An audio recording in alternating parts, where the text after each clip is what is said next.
gentlemen, all rise for the RankKing's court.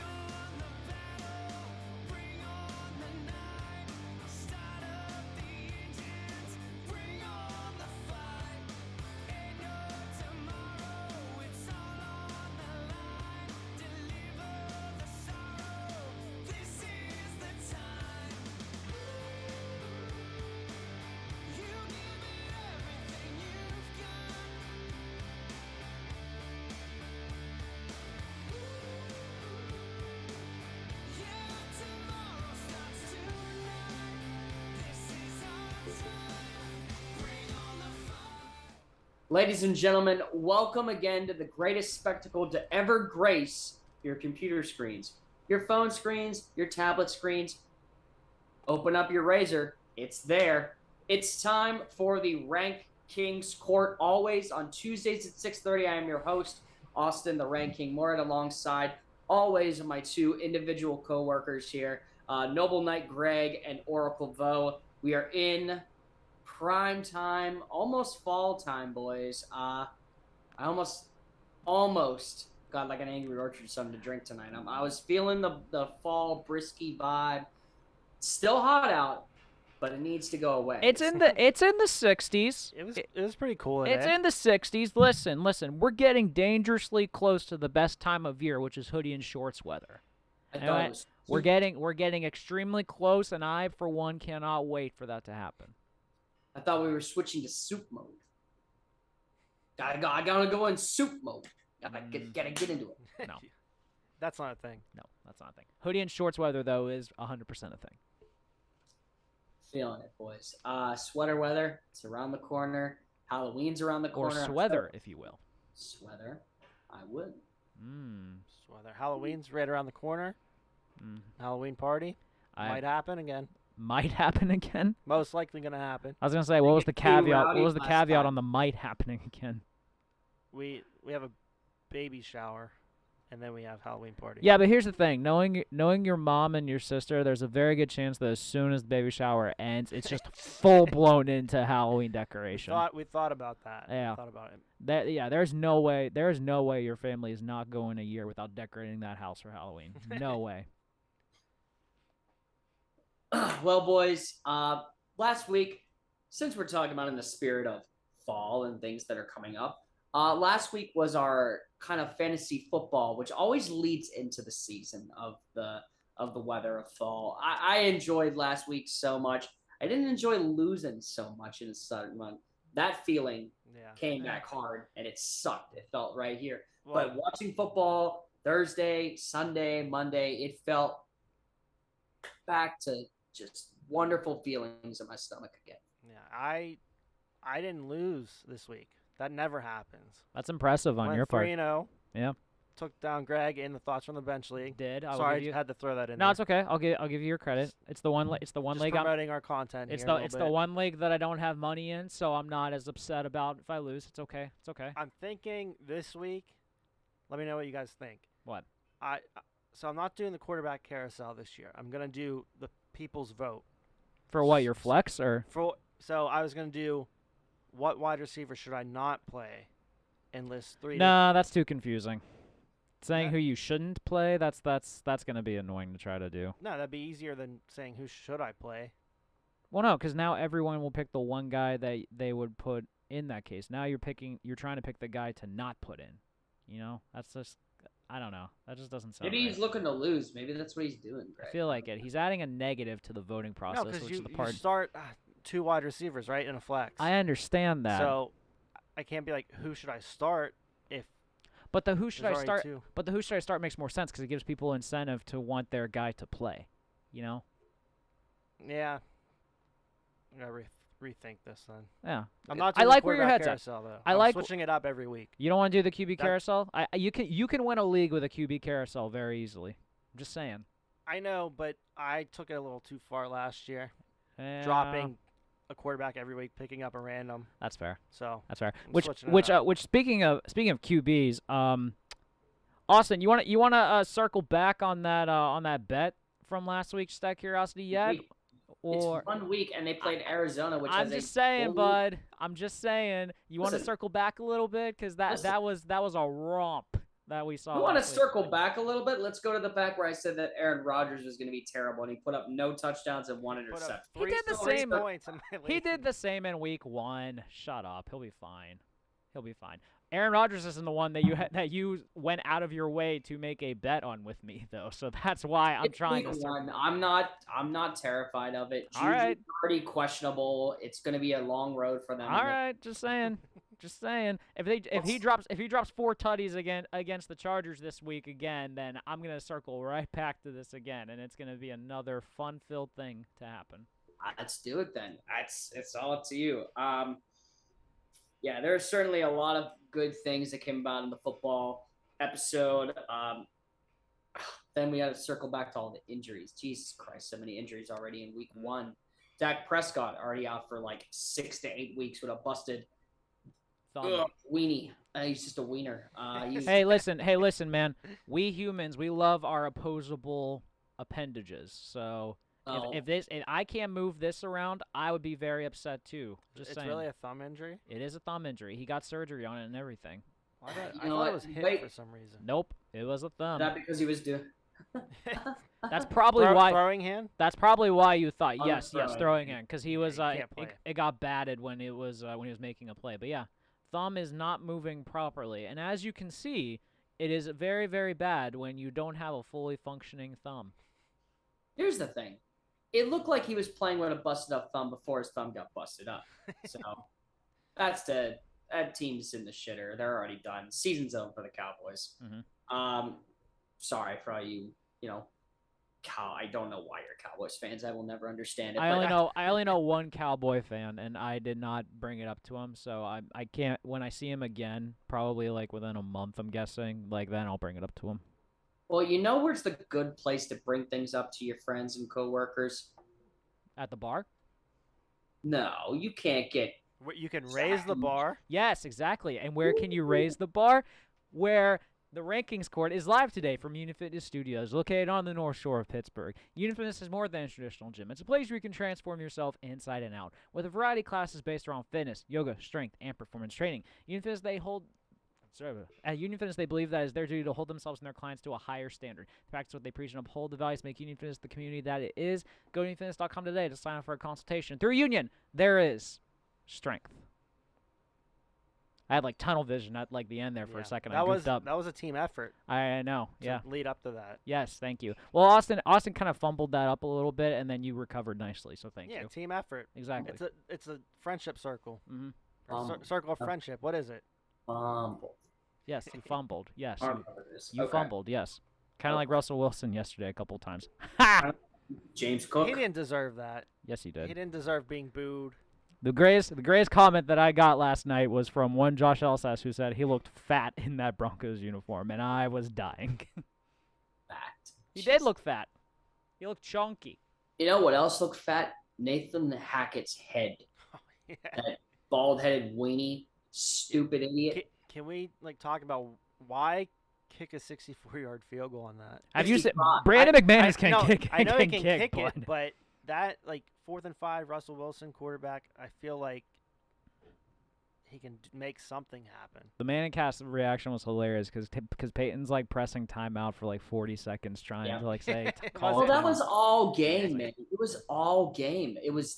They would wait for 12 seconds, and then Russ would look at the sideline waiting for the play. It's like this guy's never coached before in his whole entire existence. I mean, this was his first game as a head coach, in fairness. Just saying. Head coach, yes. But he might as well go back to the drawing board. Yeah. This is how he's going to coach for the rest of the time. Because if you're choosing to, I don't know, your two options are listed in the following. You have your future Hall of Fame quarterback on a 4th down scenario, or you want to tie for the longest field goal in human history. That's your second option. Yeah. And you take that option. Goes for the win. Could go for Russell Wilson with the win. Yeah. I mean, you're paying $200-something million for the dude. You think he might as well be able to do it. Hot take, I think he might be the first coach gone. Hackett? No, you're crazy. Hot take. No, Listen, you're crazy. No, you're crazy. That Aaron Rodgers coaching tree, how is that going? Because literally every coach that has stemmed from that, aside from LaFleur, because he's kind of a douche, has been bad.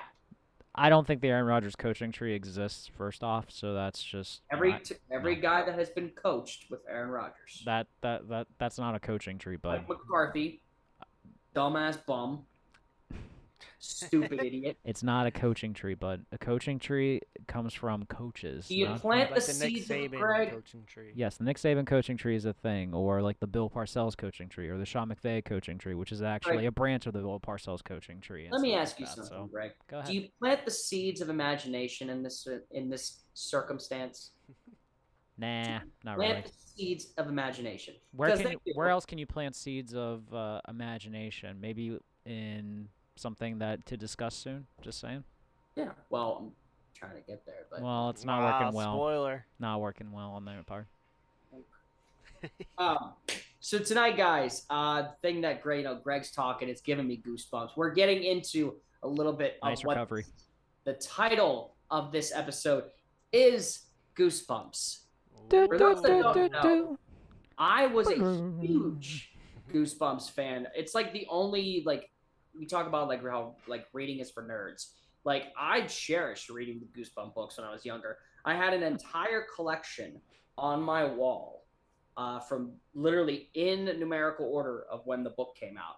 I think I was only missing 2 in that entire collection. Wow. I was gonna say, I mean, I'm just saying, if you had that entire collection and they were all in good condition, that could be worth something. Oh, they're gone, Greg. My mother saw to that. Ah, that sucks. That's like First was the Yu-Gi-Oh cards, Mom.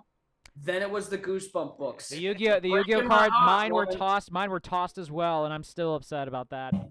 Breaking my heart, woman.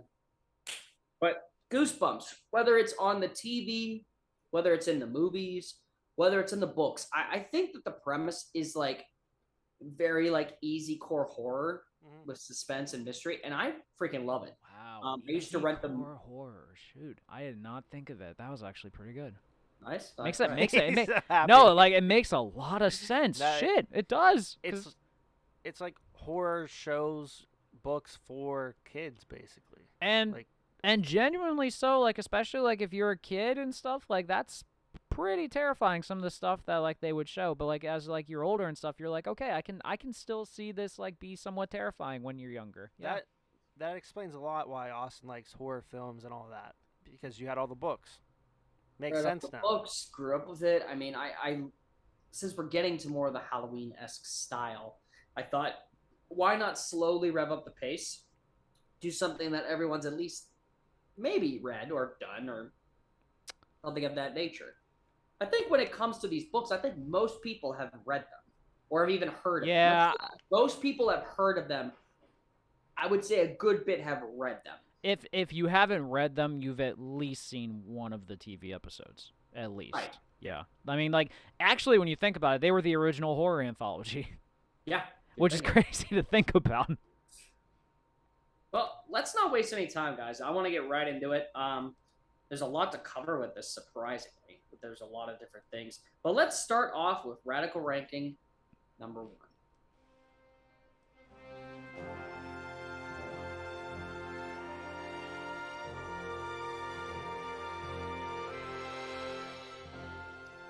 So, Greg touched on it. The Goosebump TV episodes. Now, Bo, you recently just said that you watched a couple of these on Netflix. How many, in fact, did you watch out of curiosity? I think we watched 3 yesterday during halftime of the Monday Night Football game. Okay. I was oh, I saw you create the show, and I was oh, let's watch some. Yeah. So, and by the way, I do have to. I have to retort myself a little bit when I said that it was the original horror anthology. I forgot the Twilight Zone is probably the OG of the OG with regards to horror anthology, but Goosebumps is probably the OG kid anthology for horror. So that's let's see. I need to circle back on that one. I can't discredit the Twilight Zone at all, so I apologize on that one. Yeah, you're good. So people always say it's better than the book, it's better than the movie. Well, I think that the episodes do fairly decent at what they are. Now the child actors are always terrible because it seems like they are reading a script for the first time in their entire existence. Well, yeah, because they're like, what, 9 happened. or 10 most of the Well, time? yeah. Some. In fact, I'm just going to say it because the episode's not on here. In fact, there have been 2 mainstream celebrities that have been in previous Goosebump TV episodes. I'm not surprised by this at all, so this is pretty cool.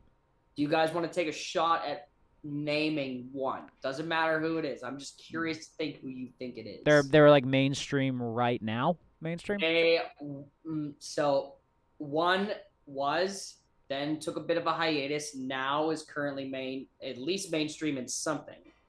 And then the other one has been in stuff throughout his entire life. He said his, so it's a guy. Yeah, stuff throughout his entire life, huh? God, I'm trying to think. So like Goosebumps came out in the '90s. So like we're in 2020s right now. So a movie star at some point. Jake Gyllenhaal. No. I feel like it's a little too old. I don't know how old he is. I was trying to think. He might be a little too young, but like I'll go with it. Timothy Chalamet. No. You guys ready for to have your mind blown? Go ahead. Hayden Christensen. Oh, that's a good one. And Ryan Gosling. Oh, wow. Ryan Gosling, I heard, was in some child actor stuff. I didn't know it was Goosebumps. I thought it was like, I thought he did like the revival of Twilight Zone or something at one point, but I forgot. But I didn't realize it was Goosebumps. That's cool. He did one Goosebumps episode. I won't spoil it completely yet, but neither of the individuals who are like those two's debuts are not on this list. Okay. They figured I would just be a little interesting thing to share. Cool. I like it. Before you start, question for you. So the books, do they line up with the episodes, or are they like separate stories? No, well, so they're like shorter versions of the books, I'd say. Okay. Yeah, because technically, if you think about it, you have to condense the book into like not even a half hour, because like if you're including commercials, 22 minutes. 22 minutes. Yeah, so like there's only like so much that you can do, but for the most part, the ones that I do remember reading and the ones I remember watching, they do line up pretty accurately. They're not totally different stories. No. They're very close. There might be like some stuff that like they don't go as in depth on, obviously, but for the most part, like they're very close. Yeah. Let's start off with number 5. Everyone loves a good summer camp story. This one is Welcome to Camp Nightmare. I mean, it's as straightforward as you think, guys. Kids come to summer camp, then they start disappearing, and then it gets crazy from there. The episode does a good job of like laying in the suspense portion of it. The counselors are like, the kids are like, oh, where is it? They're like, they act like they never even existed, which is hilarious because, people that do camp counseling may think that sometimes. But the premise of this episode is just interesting because it's almost like you're getting the body count without seeing the bodies. Like you're only watching these individuals disappear. You're not wondering like who's going to be next because it's all just strictly at random. And then for the counselors to not notice in general is absolutely hilarious. What's also, and if I remember this episode correctly, they technically introduce like technically not the villain, if you want to call it, but like there is supposedly like a monster in the woods or something, and they introduce it like somewhat fairly early. Like they even acknowledge it exists. Okay. Like really early. So that's like kind of like a camp like legend. It's like the guy is like, it's like a part of his mowing operation. He is like, it's like a creature that is like put on the front of like his lawnmower or something, and he tells a story about it and everything. Okay. It's good. I mean, it's not the greatest. It's still good. So let's move on to number 4. I rented this one from. And by the way, real quick, just point this out here too. The twist at the end of this episode is crazy. which is something that you forget about with Goosebumps, like books in general. Like the twists usually at the end are like, what? Yeah, that happened with the first episode we watched yesterday. Yeah, like this one in particular, the ending for this is just like, what the hell? I'm gonna assume that we're on number 4. Is that what we were Yes. talking about? Yes. Okay. Well, So- I was talking about the You're twist talking for about number 5. 5, but like, Okay. in general, like Yes. the twist for number 5 is amazing, but like, yeah, but continue with the next one. Well, I think the twist for number 4 is even better. I'm not gonna say it just yet. We got a long ways to go from there, but I think I used to rent this one from either my local like video store or like Blockbuster when it was still a thing. Giant Eagle. Hollywood This- Video, Yeah, that was mine, baby. this is the Werewolf at Fever Swamp. I love this episode. It actually, when I talked about kids like almost not having the retrospective to like act well in these movies, this one is acted very well. Like it's done very well by these individuals that play in the film.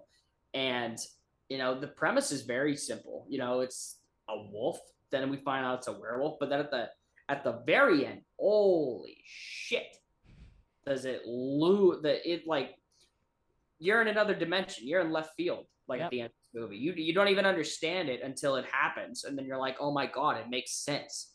Like the entire time. Now, granted, some of these films do have parts 1 and 2. I believe this one did have 2 parts. I think. I believe the Welcome to Camp Fear was also a 2-parter.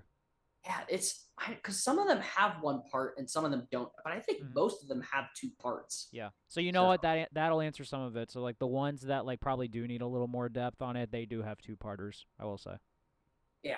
So, but the Werewolf Fever Swamp, I love this one. I think it's great. And we'll talk about it later because there's no way in hell we're done with it yet. So yeah, I'll be honest, but like I don't remember this one that much.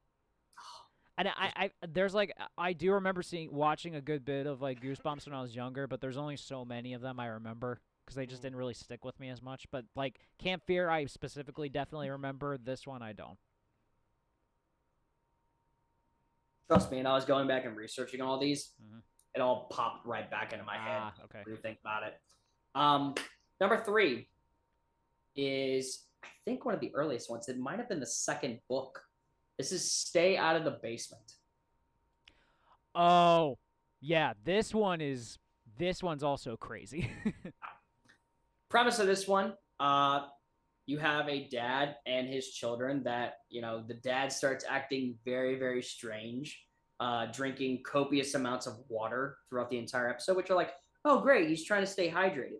But then his hair starts, turning green, and you're like, huh, it's kind of weird. Like, I mean, his Joker era phase should have been over by now, but regardless, it seems that he's not all who he's supposed to be. And we find out again at the end, twist factor, that he was, spoiler alert, that this dad was actually a clone, a plant clone of the original dad. And the original dad was like tied up in vines and everything in the basement because I had no idea what this episode was. It popped up randomly on the screen, I think, the one time. And I was like, oh, which one is this? And then the first line in this movie, I believe, is the dad yelling at the kids, like, stay out of the basement! And then it, like, cuts the camera. I'm like, Jesus, relax. They're just trying to have a good time. But yeah, it's a good, like, Invasion of the Body Snatchers type of scenario that I like here. Yeah. You know what? That's fair. This is very much a G version of Invasion of the Body Snatchers. I'll give you that, especially the plant-like part of it. Yeah. And trying to figure out, and there's always well, who's the real? I don't know who's the real one. Yeah. This one I specifically remember reading the book and watching the show, and the show was actually, and this one was only a 1-parter, so I'm surprised they were able to get as much as they could in it. It's good. I like it. Move on to number 2. It's funny because it's also the first time that we see this dummy that it mains the movie, or mains the episode. You would think, based on the books, that it would main the first, but that's not the case. Number 2, Night of the Living Dummy, Part 2. Those dummies are always scary. Yeah, they're freaky. I remember the dummy, but like I don't remember the episodes in particular. I know there were a few of them. And then, honestly, I remember the dummy obviously more from the movie version just because that one was the most recent one. So, this goes back to your typical Puppet Masters, Child's Plays, all of those like antique doll scenarios. Slappy, the dummy, which I totally forgot until I started researching this again. I said the dummy's name is Slappy. That's stupid. Why would you name someone Slappy? Again, it's a kid. Again, it's a kid show. So, but yeah, interesting enough, the first episode didn't feature Slappy until the end, and that's when the eyes like darted and looked. There was another dummy that was maining the villain-esque role, so to speak, and it got killed at the end. And I think that's when, like, I don't know if the soul got taken out of that one or like some weird voodoo shit. I have no idea. But this one's interesting. It's good. It really shows you how like psychological horror can also be mastered in very childish demeanor.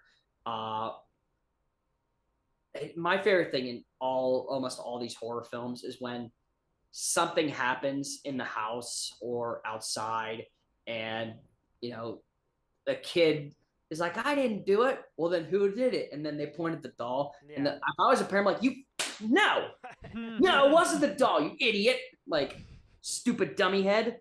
Probably, keep taking for psychological analysis or something. More than likely, but that's what always happens. It's like they never believe the kid, and why would they? Because it's an inanimate fucking object. It doesn't make sense. So I always love those. It's like, oh, the dog's throat slit outside. Oh, who did it? Oh, well, they're little footprints, so it's probably this person. No, it was the doll. You're going to jail, like idiot. No, I thankfully think, there were no slit dog throats in Goosebumps. I don't know if there was. I think there might have been one, Greg. What? No, not in a kid's show. Come on. The one we watched yesterday had a dog in it, but he just ran away for a little bit. I think it was a dog body, at least. I don't know. There's no way. I have to research it. It could have been one of the first ones before they had the Before the tag about no animals were harmed in the making of this show or something like that. Man, I swear to God, if PETA had to crack down on TV because of Goosebumps, that would be hilarious. Maybe they've just found out. Number 1 is my favorite all-time episode of all time. As we go down the line, it's one of my favorites of all time. The Haunted Mask. I love this episode. It's almost a cornerstone. We talk about Slappy kind of being the mascot of Goosebumps. This episode is kind of like the main feel of Goosebumps. It's dark, it's weird, it's childlike, it's amazing. Yeah. Like, oh, there's a kid that wants to be scary instead of being all cutesy or whatever for Halloween. Oh, look, there's a mask. Oh, you put it on. Oh, it's very lifelike. Oh, you go to take it off. Oh, shit. Now it's stuck to your face. Yeah, I remember this one too because this was, I don't think it was like an episode of Goosebumps. It was originally like a movie, and I remember R.L. Stine was in the very first scene talking about how excited he was to have this come to life and stuff like that. So this is pretty cool that we got to see this. I remember there was a sequel to it that was was okay, but yes, I do remember this first one, and I remember it because it was very good and very well done at the time, and I remember reading the book too. It's weird, right? For some reason I always confuse R.L. Stine with the guy that always talked like, everyone get to your seats. We have a lot to talk about for your day today.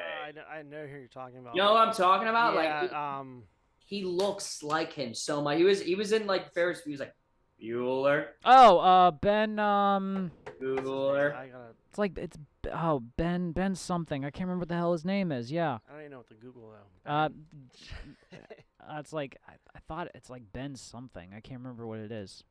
Ben. Unless I'm this guy. Ben Stein.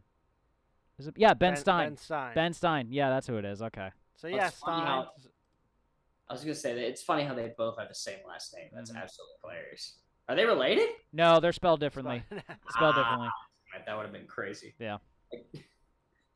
But all right, we got our episodes down. we're getting into the more in depth of what makes the creepy and crawlies all wonderful in the world. Let's hit radical ranking number 2.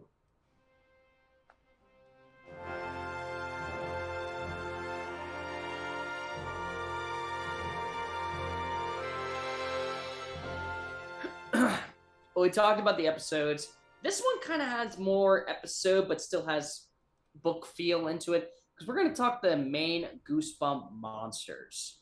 What kind of bumps and creeps and crawls and slithers and slimes and in the way. This is what we're talking Did about. you just guys. say in the way? Yes. Was that like an ode to the SpongeBob episode? Yeah, that's what I thought too. Yeah. When he did that. Could have been. May I help you today, please? Shut the up. Okay, let's go. What do you got at number 5? That was uncalled for. I apologize. Jeez, yeah. The top Goosebump monsters. We're gonna get into one that we never got into in the. Some of these are a little bit of repeats, but for me, number 5 are the Scarecrows from The Scarecrows Walk at Midnight. Oh. There's something about inanimate objects that look like people that should not move, Yeah. but somehow move a lot. There was a movie I watched way back in the day. It was probably a piece of garbage, but for some reason I loved that because it had like new metal music in the background. It was one of those early 2000s horror films. So I don't know if it was like Motograder or something that was like in the background of like the trailer, but the movie was called Scarecrow. And it was like a kid that was like a total like dweeb, got picked on all the time. He died, and his soul transferred into a scarecrow that hung in town square, like because he got killed right below the scarecrow. So it's like his soul was just like, yep.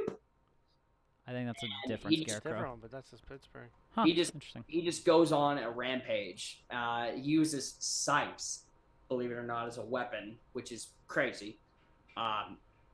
He becomes all this acrobatic. He like kills some of an ear of corn. Like it's absolutely With Kern?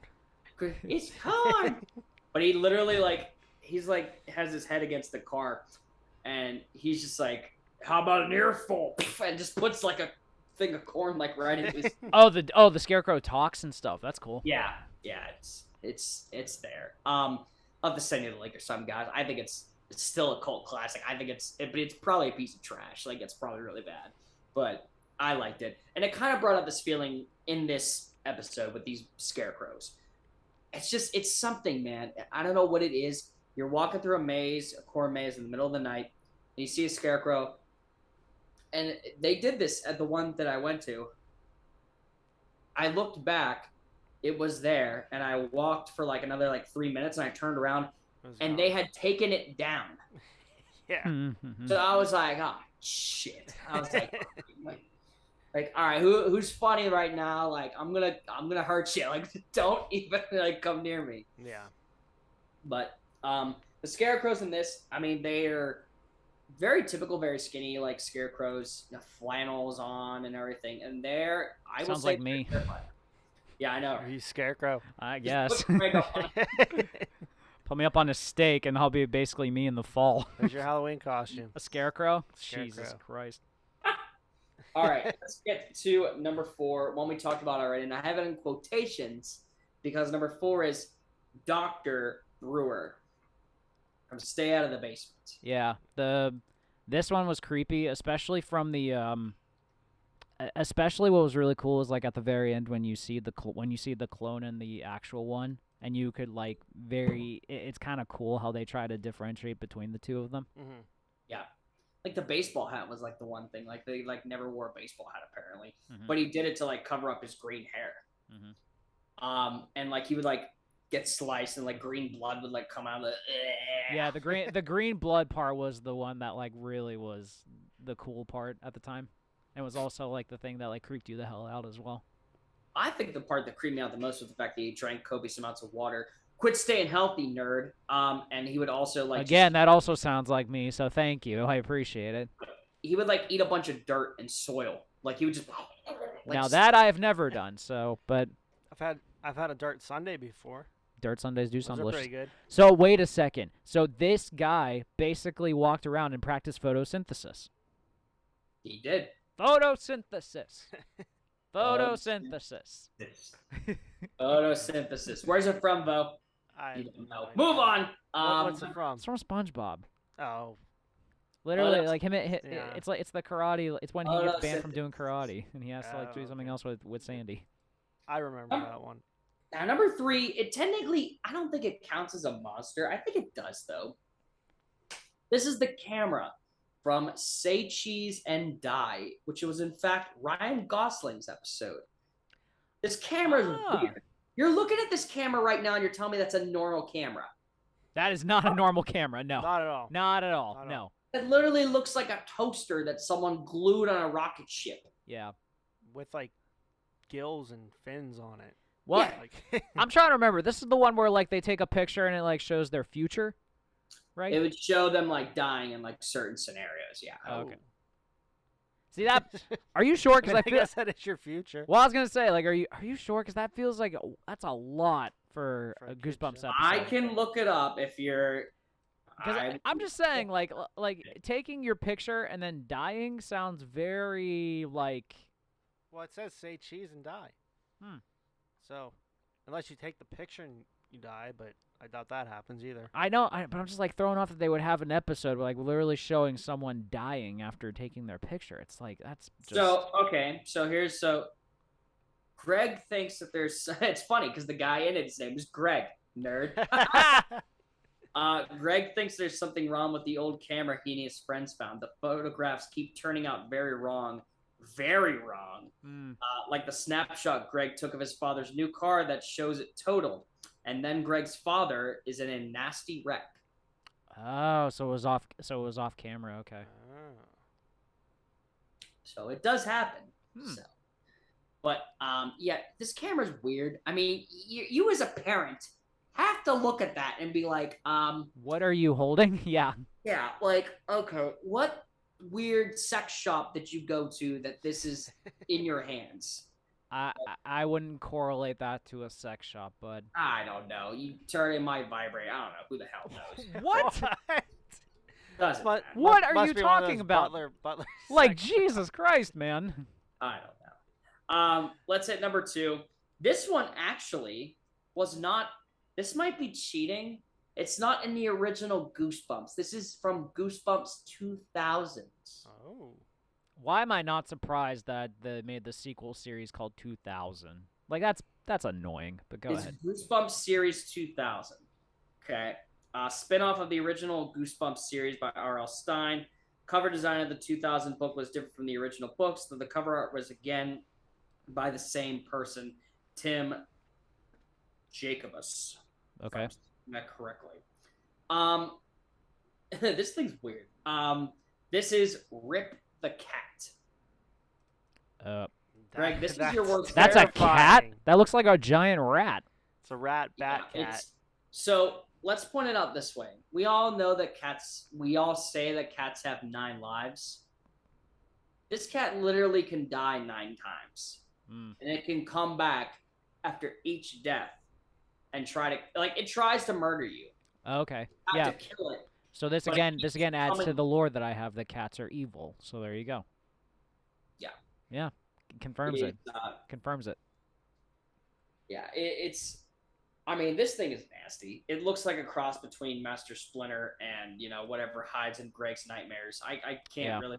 Which, by the way, I'm so happy that like Vo's looking up all this stuff on a wiki page for Goosebumps, which is awesome that there's a There's Goosebumps a wiki. Goosebumps. I'm so happy. I wanted to see the full shot. I'm of 'em. so happy. I'm Oh. so happy there's a Goosebumps wiki because this is amazing to me. Oh yeah, I mean, That's I told you, it's terrifying. a popular book series. So, Mm-hmm. but yeah, Rip the Cat. I don't want to come in any contact with it. And then finally at number 1, we talked about him already. He's the mascot. This is the more movie version of him, which I thought was more slick and slender. But this is Slappy the Dummy. Fair. Yeah, I think comparing the movie to the TV version, the movie version, it's a lot more slick back, but it's also like a little more sinister. I think. Yeah, it's like I feel like if it didn't have Jack Black, it would have been a lot scarier of a movie. That's all I'm saying. Well, when- I know it wasn't designed to be that way, but come on, man. He also technically wasn't even like the real lead either. I mean, he played R.L. Stein, so it was just kind of like, he was mostly a side character during it, if I remember it correctly. Yeah, it's just, I mean, yeah, I don't know. I think we talk about it going back to the Child's Place and the Puppet Masters, like the inanimate objects of childlike things coming to life and trying to kill you, excuse me, is freaking hysterical. Yeah, Put that it's bitch through a hilarious. wood chipper any That's day. okay. Yeah, that's definitely hysterical. All right. I put Although, that through a wood although chipper. Austin, real quick, since you brought it up, have you seen any of the Child's Play TV series by chance? No, I have not. I'm scared to because everybody says that any new Child's Play Scared. thing is going to be great, and then I watch it, and then it turns out to be a piece of shit. Well, I don't want to watch so it. here's the funny thing. So I do not like horror. I have been like adamant about this for the longest time. But like, what's weird is like they started the show was on USA Network like after some like episodes of wrestling, and I would watch some of it. Yeah. It's really good. Hmm. Like really, really good. And what's crazy is like it kind of acts like a whole new story almost, but it connects all the previous Child's Play movies as well, which is really fascinating that they did it that way. And it's very gory. Very gory for a TV show, which you would not expect, but it's really good. All right, Greg, I'm going to give this a chance. I will say that the latest Child's Play was okay. The remake, they don't bring the remake is not brought up. It's like literally like all of the previous ones. Well, the remake was more animatronics than the remake had nothing to do with this one. This is literally a TV show that's the continuation of all the previous Child's Play stuff, and it connects like the backstory of the mass murderer, like Charles Lee Ray, and stuff like that. Like there's an episode that like talks about like him growing up as a child and his first kill and stuff like that. It's actually very, very interesting. Okay, well, I'll have to take a look at it because the last Child's Play movie I remember being good was Child's Play 2. Mm-hmm. And that was a long time ago. So yeah, I will have to look at it. Just like we have to look at the best part about the show, which is the the beta.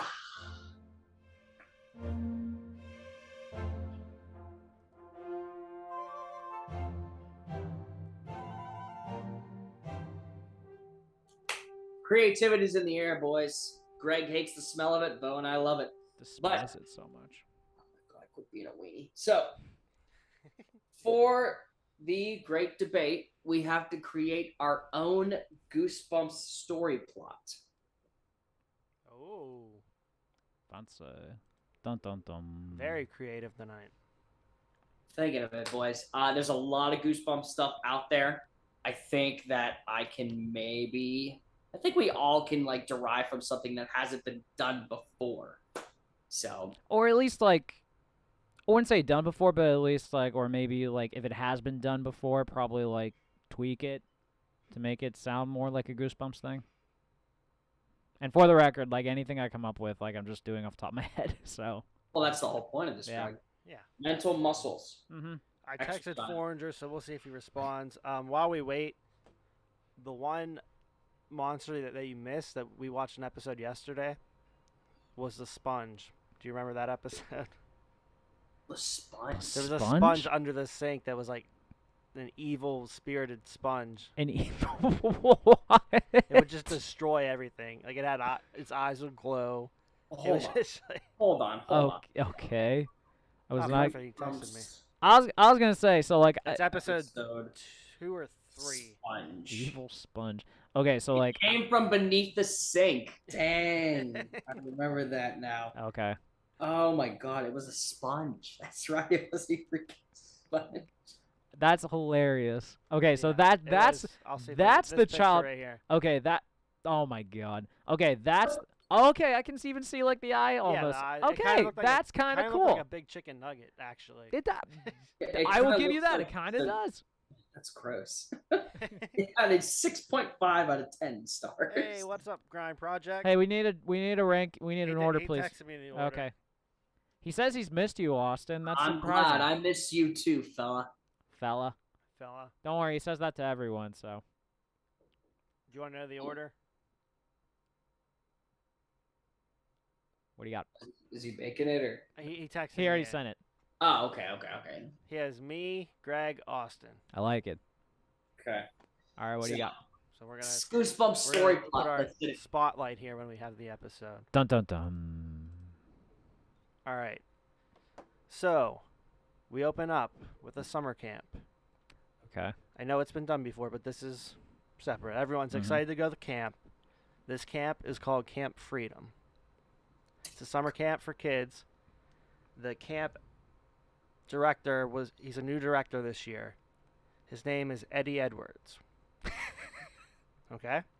That's a wrestler's name, but go ahead. Is it really? Yeah. Well, I didn't know that. But Yeah. you'll see where I'm going. Mm-hmm. So, Eddie Edwards is very strict camp director. Okay. He's bald, big nose. This is the plot. This is the plot. Yeah, I'm sorry. you'll see. Bald, big nose. Nothing gets past him. He sees everything. All right. Kids acting up. He's there. He's there. Like, you turn around, he's right there. He pops up everywhere, sees everything. But sometimes he sees like a rabbit out of the corner of his eye. Rabbit, squirrel, he gets distracted. So the kids are like, something's weird about this guy. Like, Okay. he's bald, like big dude, bald, big nose. Mm-hmm. He lives on top of the hill. That's where his house is. On top of the hill, surrounded by pine trees. Okay. They're like, there's something about this guy. He resembles something. What does he resemble? What? An eagle.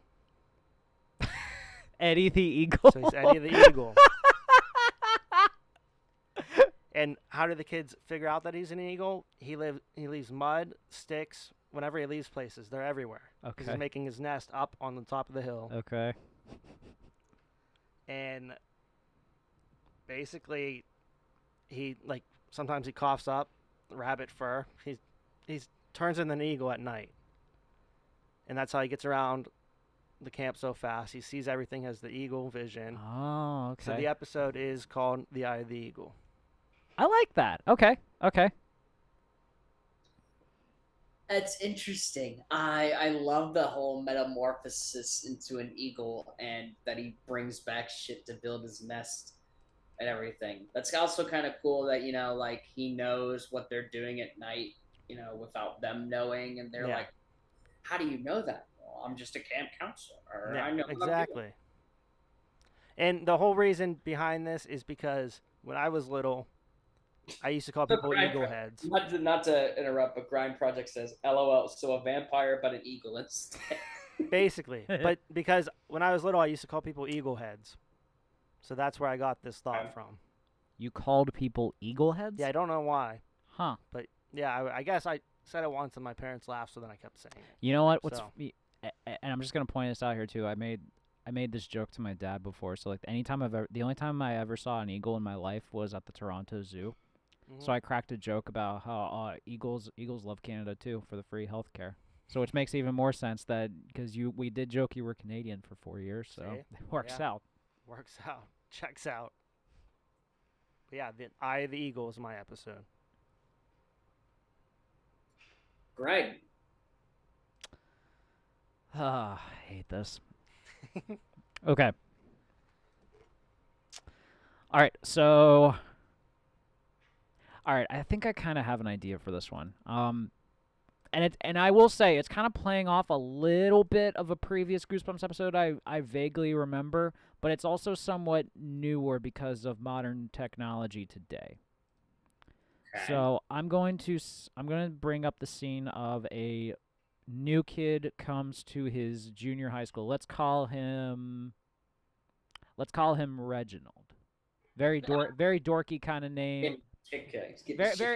Very dorky kind of name, but average kid, nothing wrong with him necessarily. I feel like everyone should salute him. when he Salute him, walks yeah. past. Reginald, yeah. Nothing wrong.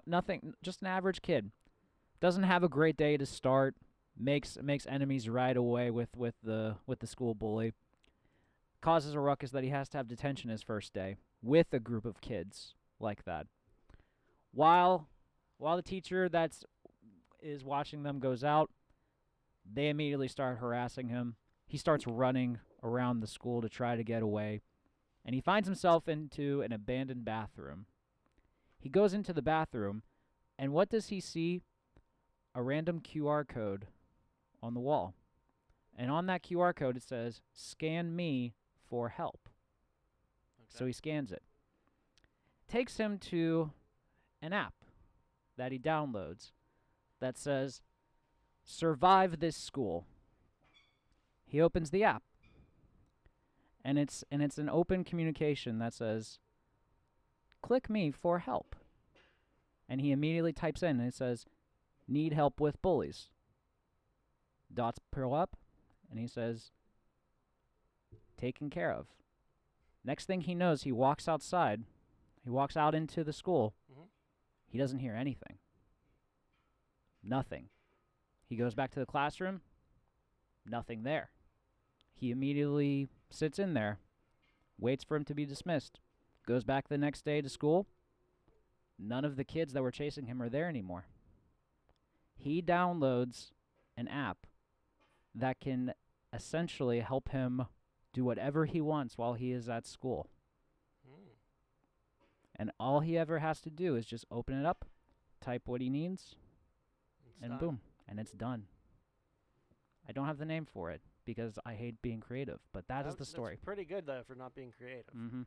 But I just don't have a title for it, so. Let's think of one for you. Mm-hmm. Scan or Yeah. beware. There you go. Wow, that's it. I don't hate it, Greg. Thank you. Needs I'm tweaked trying- a little bit, I bet, but still. No, I like it. It's weird that like you and I's have a little bit more of a modern technology sense. Because it. here's the thing, like I would feel like you could make so many like, especially if you think about it, like compared to the '90s when Goosebumps came out and stuff, like all of the stories that were based around stuff from when we were growing up. Can you imagine like some of the stories that you could create just from like everything nowadays? Like kids growing up in today's society compared to then are completely different. I mean, Yeah. you know what, Austin? I will even say this. I probably got my idea mostly because of Black Mirror. Because that's probably something I bet that you could make a Black Mirror episode about and it So would fit. Oh, Is Black definitely. Mirror the new Goosebumps? Like, could you compare the No, God, no. Black Mirror is not the new Goosebumps. Black Mirror is much more like adult, or a much more adult sci-fi, a much more adult Twilight Zone. Well spoken, Greg. Mhm. Let's get Wait, into real quick. two? Timeout. Time out real quick. Have you ever watched any of Black Mirror? Yeah. Okay, just making sure. Yeah, not all of them, but a decent amount of them. Okay. Austin, you've watched Black Mirror, right? Yeah. Okay. Because I was going to say, if you haven't, like, I would highly recommend Bandersnatch at least. But I know. Believe me. That's the one where you make the choices, right? yes. I did not watch that one. Oh, it's so fun. Okay. Set the scene. All right. Dun, dun, Right. dun. Show's ending. Um, Bye. So, name of the kid hardly ever matters. It's always something so stupid. So let's go with something. Let's go with Jesse. Okay. So He's a friend. Jesse is very animate in staying inside. Very recluse individual. Loves computers. Loves technology. Loves social media aspects. Hates like the outside world. Refuses to go into it. Has to go to school. Obviously, this is after COVID, so Jesse has to get to school. Unfortunately, can't do online school anymore. So, obviously, can't cope very well in the outside world. Comes home one day to an ad in a local magazine that he collects through different video game consoles, quick cheat codes, everything like that, saying, buy this game. It is the latest in strategical horror masterpiece. So he does it. Swipes his mom's credit card because it's an M-rated game. Finds out that when he gets it, that this game was only made once. That it only had one title. One in existence. And he was the one that had it. So, because you know why this is? It doesn't even have a name. It has a blank white case back and forth, blank white disc. Puts it in. The game takes you into an area where it then gives you a choice of, do you want to survive or do you want to die? Naturally, the best thing to do is to, I don't know, swipe left like Tinder and go to survive. Yes, you want to survive. But then it slowly starts giving you options that get worse. Worse. Worse. Like, for instance, one of the options would be, tell your mother that she's an awful human being or die. Wow. Yeah. A lot of family trauma in this one. Okay. And slowly, you know, it's like, whatever. It's a game. It's a game. Goes to sleep. Doesn't even think about it. TV turns on. Slowly start getting like more of a static feel, like that, like weird. Poltergeist almost, like. Exactly. Okay. Wakes up. Room is decimated. Completely decimated. Mom walks in. What are you doing? Why is this room a mess? This is terrible. You need to do better. Kid goes, you're a terrible person.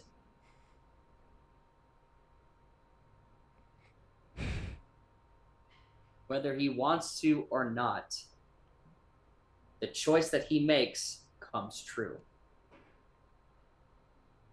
Wow. So things get more progressively worse to the point where death might seem better. So Wow. that's why this book is entitled Expert Level. What would be the final choice that you would make before he decides to die? I'm trying to make it like a really like appropriate. Honestly, it would probably be like kill your family. Oh God. Yep. Lot of family trauma in this one, huh? I'm gonna say use the example of the mom being bad because your mom threw away your Goosebumps books. That'd be that's fun. what came to That'd your be head, fun. right? That'd be fun. It's just a little. Yes, it's more of a. That seems dark for a Goosebumps. It's story. very dark. Very but dark. Yes, I have a dark-filled mind. We're just now realizing this. That's huh? why I tried to go based on the episodes that I watched yesterday, like kind of funny parody horror type thing. There ain't no funny. There ain't no funny business in this. Yeah, one. not in this one. No. No. This is No. real life. No. This is what. Listen, the Goosebumps made this mind twisted, so I'm giving it back to it in full force. But yeah, mine titled specifically Expert Level. So. Like it. Like it. All right, I'm gonna do a favor. Let's all pause this game, take a break, and come back with our top 10 ranking of the evening. Stay tuned. Let's dive right into sports, as I have strong opinions on that. Which college team could beat a professional team in the same sport right now? Okay. There is not a single answer that is better than the LSU Tigers defeating the Cincinnati Bengals. Even if I know the pitch that's coming, every other part of me is still normal. That's why it's frustrating for me, Greg. It's like okay, if I know what something is coming, I know ahead of time. I still have to be able to do the action to get the result that I need. Okay, so they won 3 games in 10 years with 3 rebuilds. I don't lose at arguments. All Especially about fast food, so yeah. You will never walk alone. Guess what? Now you will. Coronavirus. I barely touch my girlfriend's cat. The most I'd be willing to do is like just kind of put my finger on its forehead and just like. All right, ladies and gentlemen, with us is Alex Kazor from Steelers Depot. We are live with Ryan Smith, professional cornhole player in the ACL. Ryan, what all franchises were you able to work with in the NHL? With Phoenix, Carolina, and Detroit. No. So here is Moorhead's ranking. Moorhead is my cousin. He is the rank king. Higher Top 10 extra Power Rangers. Oh. This is the top 10 emo songs of the 2000s. There's only one correct answer for number one. Why is F is for Family better than Futurama when Futurama is like Star Wars for potheads? Like I know. We have one or two that are mad in the chat.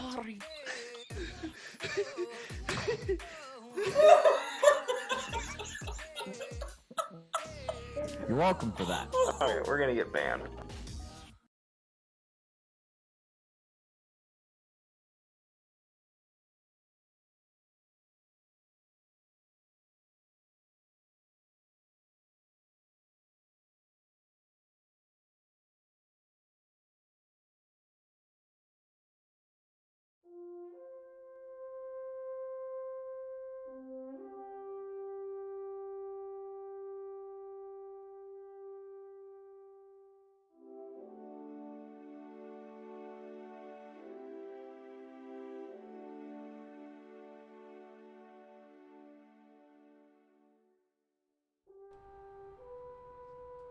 And All right, everybody, welcome back. We were just discussing an interesting topic of Disney's only slasher film. So stay alive. Check that out. What we're going to talk about, guys, is what we're all here for. The Goosebumps books. You know, I hate reading now. I would read all of these again. You do strike me as someone that hates reading, for the record. unless there's pictures. Yeah, unless there's pictures, that's fair. God, I read the picture. Jesus. Oh my god. I had most of these. I remember some of these. I'm gonna go back in reference just so we're aware, so I don't mess anything up. But these are my top 10 Goosebump books. Denny apparently said, "Just don't ruin Goosebump books for me." Oh wait, you're about to.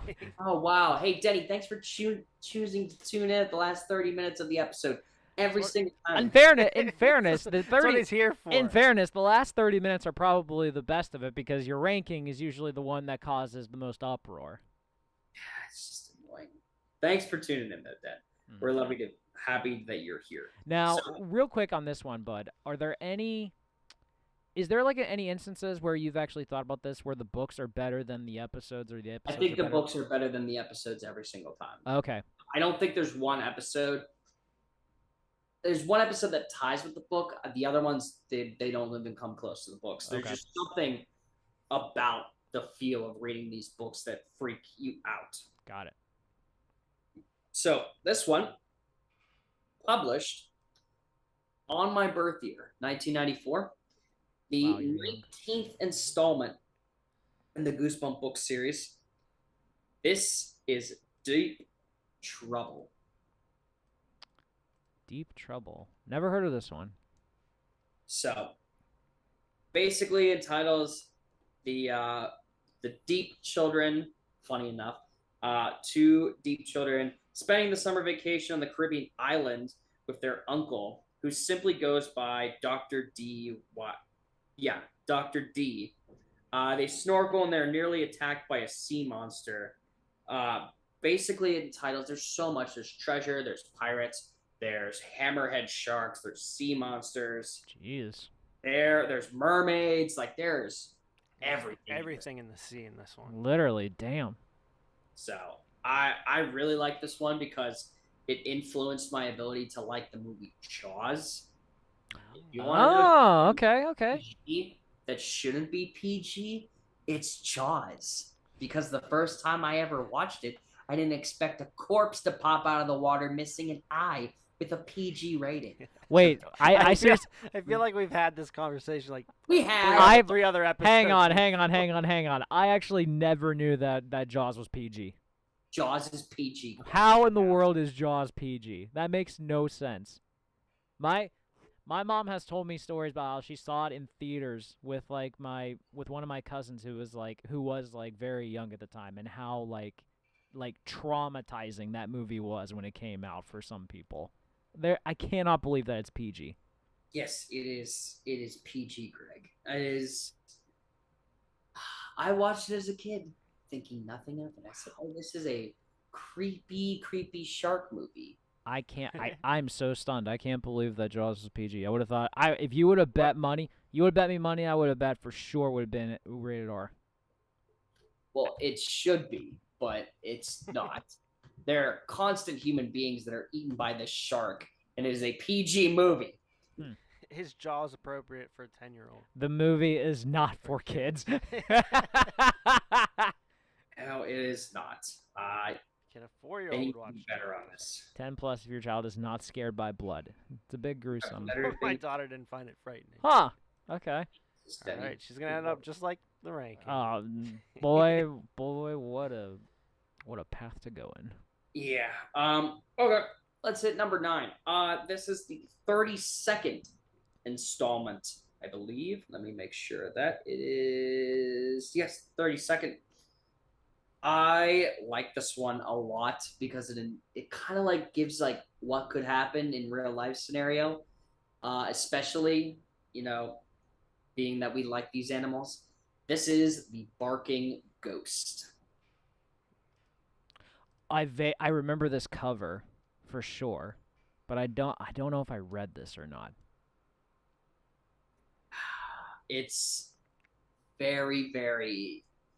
Think of like werewolves, but not werewolves. These are essentially, Cooper, who's the main character in this book, starts noticing different weird things in the forest, in the woods. Nobody believes him because that kid's an idiot. Like, why would we believe a kid in a horror movie? That's stupid. Yeah. And it turns out that there's these like evil dog-looking people that are like roaming around in the woods, man. It's nuts. It's crazy. And yes, the cover is one of my favorite covers. I remember like this was one of the first covers I saw, and I said, this is really freaking scary. Yeah. You should get that as a tattoo. That dog. I don't. Maybe. There's. Can I just also point out too, real quick, since you just brought up that was the 32nd entry. There's been like countless Goosebump books. Can we point out too, like how impressive that is that R.L. Stine was able to come up with separate stories for this entire line, and pretty much none of them were connected in any way. Yeah, I mean, some of them were obviously, but they have like the parts with them. But yes, how like interesting. I mean, it's all from a creative mind. I feel like I could be. I don't want to be like I could be the next R.L. Stine, but I've written some stuff. It's pretty good. So I don't know. Maybe that's a time for another day. Yeah. So, but it's just crazy that he was able to come up with so many different stories, like in this entire run. None of them are connected in any way. It's just all short stories that are horror based. It's crazy. Yep. Number 8. We talked about it already a little bit. We have The Scarecrow Walks at Midnight. Yeah. It's just something about it, man. Basically, 2 kids are sent to live with their grandparents. Nothing really happens. Everything's exciting, or everything's not exciting. Everything's boring. Like, yeah. However, seems to be that at night, things get more exciting. And by get more exciting, I mean the scarecrows pop off of their posts, start walking around. But of course, you're a dumb little kid and no one believes you. Goosebumps. Boy. But yeah, I was going to say, boy, there's definitely a theme of Goosebumps at least. Yeah. I'm telling says you, this one's so good it should be higher. Really? I mean, I will say I don't know if I read. This is the 12th entry. Maybe I'm wrong. No, the 20th entry. Is that right? Hold on.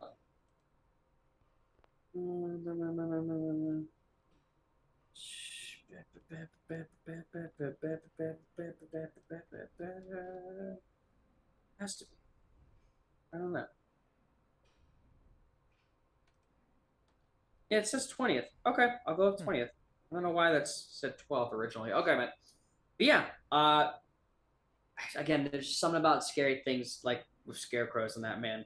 There's something about scary things, scary kids. Shut up. Sorry, I had to. That's all right. The next one, we talked about it again already. This is the 4th book in the original Goosebumps book series. Say cheese and die. Okay, now the cover for this I remember. This is cool. From this part, yeah. The tagline. Yeah. One picture is worth 1,000 screams. Ah. We talked about the plot a little bit for this one. Kid gets camera takes picture starts being weird, changing things. You would think it would teach the kid to stop taking pictures, but no, can't help himself. Oh, he said, "You've got to be kidding me. This is definitely top 5. Wow. Grand Project coming in hot on this one. I like it. There are more out there. I promise you that. The premise, I love this, that you take a picture, something happens. Oh, it might happen later. We talked about the car, but then he brings the camera to someone's birthday party and takes her picture. She ain't in the photograph. Wonder what that says. Oh, die. You gonna die. You gonna die. That's only because a person was named Greg and they couldn't save them. So happens. Poor Greg. Yeah. Move on to number 6. Controversial this one might be, but I think that they are. Controversy is your middle name though, so let's not be around the bush here. We have the original Night of the Living Dummy, book 7. I mean, you even said to yourself, like, even the episode wasn't that great because it doesn't show the dummy till the very end, right? So, Night of the Living Dummy 2, the episode, is Night of the Living Dummy 1. Okay. The book. The book, okay. I mean, it's this. I get it, and I know they're gonna be like, "Oh, this is so popular. This is why you." I've seen it done so many times with Child's Play, with Puppet Master, that I kind of want to see more red.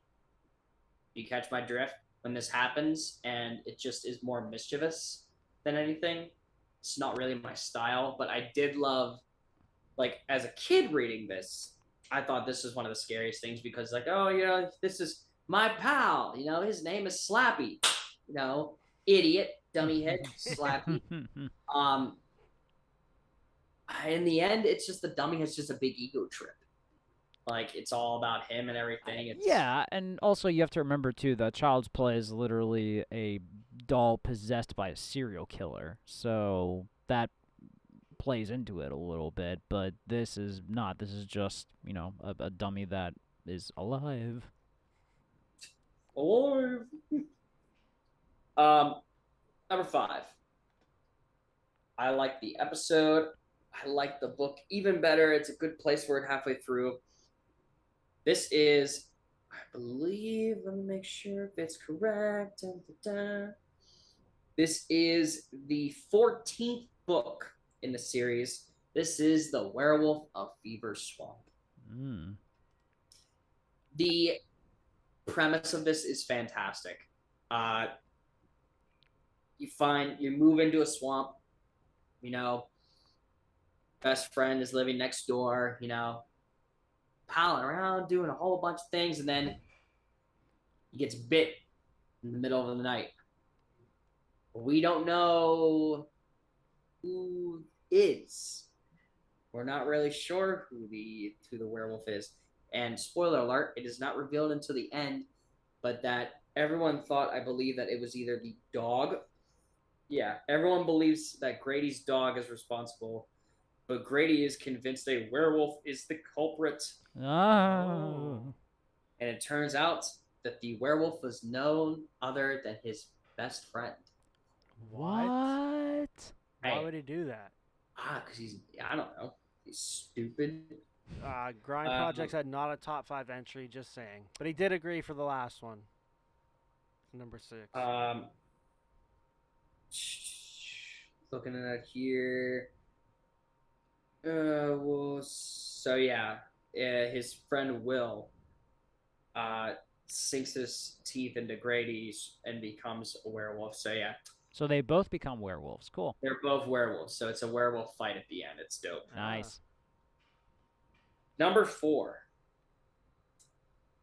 We have the sequel. I thought this one was so much better. Replace all the mischievous stuff with more hippie things. I enjoyed it. Night of the Living Dummy 2. Wait. You said replace all the mischievous stuff with. You replace all like the little itty bitty things with like a more hippie story, which I found it's dope. I like it a lot more. Okay. Let me get in here real quick. This was the 31st entry. Basically, this is the one where Slappy is kind of like the main villain. So it kind of illustrates a little bit of the episode that it was in 1 and in 2. So it plays both hands in the episode. But this one, oh man, it's great. She's like it's a person like wanting to be a ventriloquist for his dummy. Dummy starts doing dummy things, and everyone's like, "Oh, cool, yeah!" And sooner or later, shit just hits the fan hard. And this one goes into a lot more detail. This one is a lot more terrifying than the first one because we truly see like the evil of Slappy in this one, which is what I appreciate a lot. You appreciate evil, I can tell. I do. I have thoughts. They're nice though. So it's They're he nice. Has thoughts, and Foreigner says not a bad spot for this one. How can they be nice thoughts but also evil? Well, actually, you know what? I'm gonna circle back on that. There's a wrestling thing with regards to that. I'm not gonna get into, but go ahead. I always say that I just welcome myself to the circus. But number 3, we've talked about it enough times. It is the second book in the series, Stay Out of the Basement. The fact of, parents tell us not to go into places all the time, but we're gonna do it anyway. Screw them. You know what's annoying? The cover kind of ruins the story a little bit. I don't think so. It kind of looks like the Grinch. But that's the part that that kind of sucks. Like I would stay out of the basement. Like now we kind of have an idea. Oh shoot, there's a plant person down there. You know, like just from the cover we know it. If you don't have that, then you're like, okay, what's the draw? I get it, but I think it's more or less of like they know what their dad does. Like he experiments with plants. Yeah. So maybe just have the door opening and not the hand there. Yeah, you know what? That's fine. So you don't like the spoil door, it? like a door opening with maybe like an eye peeking out that you see in like the shadow or something. Like that'd be a little bit better. This, like, if you see the hand, it's kind of like, oh crap, this ruins what it is then. Yeah, I get it. I don't know. But no, Austin, I agree though. The story I think is excellent.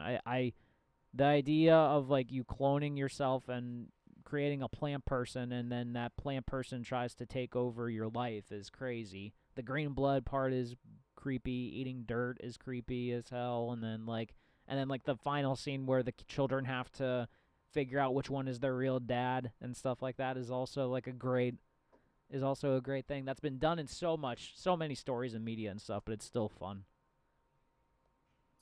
Exactly. Number 2 is an interesting one. I don't know how many people. One of my personal favorites, because R.L. Stine does something in this one that he doesn't do in any other ones. Number 2 for me is book 8 in the series, and that is The Girl Who Cried Monster. Was this the first episode? This was I don't know. No, I think the first one was technically the mask one. No. So the one we watched yesterday, was this about the librarian? Yes. Okay. Yeah, this was a good one then. Okay, so the first like actual like Goosebumps media was the mask one, because that was technically, I think, considered a movie, if I remember correctly. Then I believe so. Anyway, regardless, yeah. This one does something so interesting because R.L. Stine and all of his media in books wants you to think about what is this monster, who is this killer, whatever. He wants you. He comes out in this one and said, this person is not a person, it's a monster, straight away. Yeah. Huh. Like, you know that this is not a real human being. Like, which is weird. So so wait, then what's the twist at the end then? Because nobody believes her. She loves to tell monster stories. Mm-hmm. So when she finally figures out that this person's not real and that's a monster and wants to tell anybody, nobody believes her. It's a blatant tale of the boy who cried wolf, and I love it. So there is no twist at the end. It's just literally the girl finds out, and so like the story is essentially the girl connecting the dots, realizing it's a monster, and then the end is just no one believes her. I'm trying to... Yes, but I don't know if the episode compares to the book. So, like, I don't want to spoil it if it's not in the book. I don't know. You guys have no idea what I'm looking at right now. I'm perplexed. No. The cat? The lady came home, and she has what appears to be a bald cap on, just dancing around in the camera, and I don't handle it. She's happy to be there and to see you. That's the plot twist of the episode. Yeah. That your lovely girlfriend is happy to see you. Yes, that is a plot twist and a half. More all of right. a bald cap. I don't understand, but it's fine. Hmm. I love her. It's on all of her weird quirks. And then finally, wait. Before we move on. Yeah, well, let's like. I'm curious if this was in the book. Okay. But the plot twist was, he was like some sort of like toad monster. Yeah. And then, at the end, her family invite him over for dinner, and her parents end up eating him because they were snakes. Yeah. And they're like, what? They're like, there's only room for one monster in this town, and it's us. Okay, that's a cool. That's a cool plot twist. Okay, I like that. All right, that's pretty cool. That was like, oh wow, like okay. Yeah, I see what you did, Goosebumps. That's a really cool plot twist. Okay. Yeah, it's. I didn't want to say it, but yeah, it's. Well, I wanted to make like I didn't know if that matched up with the book or not. Yeah, no, it's good. It does. Yeah, they devour him, and they're like, yeah, we're the only monsters that get to live in this. It's a monster turf war. Like, I love it. Number one, there's no question. It's the Haunted Mask. Yep. It's the best Goosebump book that I still would like put this up into like the best works of fiction that I read. Like, honestly. Wow. I don't know why. It just has always stuck with me. And I'm trying to remember too, like, because I remember the movie. The movie, like, I thought was really well done, especially. And I remember reading the book too. If I remember correctly, the only way that to get the mask off was it had to see its the mask, like, of the girl who was wearing the mask had to see, like, a reflection or like an appearance of her without the mask in order for the mask to actually come off. Oh. It was really goofy and stuff like that, but it worked really well. It was pretty cool to see though. But yeah, this in terms of like the story and stuff, like it was really, really well done, I must say. Yeah, I enjoy at the end where, like, you know, we always have like brothers and sisters that always want to do what we want to do. So when she finally gets the mask off, you know, the brother comes in, he's like, how do I look in your mask? Like, it's like, no, you idiot. We just did this. So, it might be one of the goofier ones, but I love it. I think that when you talk about this, it's one of just the best books that R.L. Stine has done. And I mean, I need to get into a whole bunch of more things because I didn't even know that R.L. Stine did all the Fear Street movies, and I personally have not watched the Fear Street movies, so I don't. They were on Netflix, right? Yeah, but those were books too originally. Like R.L. Stine didn't just do Goosebumps. Like he did a lot of other like horror related series and stuff. It's just Goosebumps were just so popular at the right time, and then I think he kind of played that off and started doing like more young adult stuff. Okay. But for the most part, Goosebumps is what he's most well known for. And I can't remember. There definitely was a series of stuff that like were kind of like that were like post Goosebumps stuff that were more for young adults, but I can't remember what it's called though. Serious stuff that we gotta look into. But that's our Goosebumps episode, guys. I think the top 10 is pretty solidified with some things that maybe if people's eyes could get changed. Doubt it, because it's my list, and you're all idiots if you think it needs changed. You're all peasants, per the king. Yeah, I need to make that a trademark or something. Like, you're all peasants? Yes. You'll research into it. I don't think it's that difficult to trademark. Peasants go do peasant things. Something like Forger that. asked if you ever read the decision ones. Like the choices that you have to make in the books, or like, is that what he's talking about? That's what I would assume, yeah. Yeah, it's like maybe like kind of like enter the castle, turn to page 6. You're like, oh no, I died. Go back. I read a couple of those. Those are all R.L. Stine books? I don't know. I'll look into that. But I think I gotta watch all these on Netflix, because how many of them are there though? Do you know? I think there are 5 seasons on Netflix. I want to say. That's a lot. But I don't know how many episodes were in a season. But we watched 3 of them last night. Because they're 22-minute. They're quick. Oh, yeah. No, like, is it... Hold on. I'm going to Netflix now. Yeah, I was going to say, I'm going to pull up Netflix and see. Oh, yeah. I mean, like, if you don't have commercials and stuff, they probably, like, go through pretty quickly. Yeah, but that first one with the parents, I was like, what just happened? And then, like, the kid's little friend's outside in a Halloween mask, and they're like, oh, there's another monster. And he, like, takes off his mask. So I'm in specials, Greg. Okay. And the Haunted Masks is the first one. Okay, so it's not considered a Goosebumps TV episode. It's considered a special. Gotcha. Right. And we have all of the There's a bunch of specials, though. There are 12 episodes of specials. Most of them are Night of the Living Dummies. Haunted Mask, A Night in Terror Tower, which was an interesting one. The Werewolf of Fever Swamp, The Haunted Mask 2, Welcome to the Dead House, which was the first one. First Goosebump book. So let's go to actual episodes, season 1. Man, the next one is Welcome to Camp Nightmare. For us. For a special? No, for episode 4, season 1. So, okay, I didn't reveal the ending, so don't worry about it. But the ending is really cool. And the plot twist is like, what? Yeah. Yeah. Well, there's what? There's 13 in that season. Seems like there's 17 in season 2. Yeah. I'm curious though, like how many of these were actually books. Like, cause I bet you some. They're all of them have been books so far. Okay.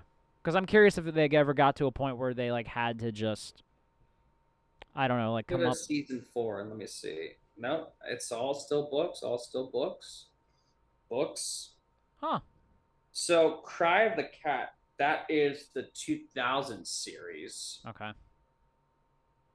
Season 3. I think all these are books aside from the last of season 4. Interesting. Okay. They'd be a quick watch for the most part. Yeah. Oh, there's a Bride of the Living Dummy. Jesus.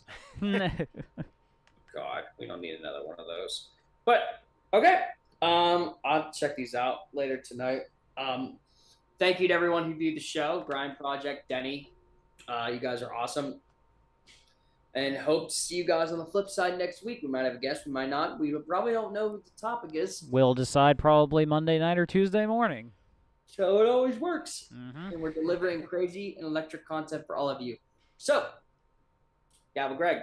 Gavel Greg. Gavel in hand. Gavel Greg. Gavel Greg.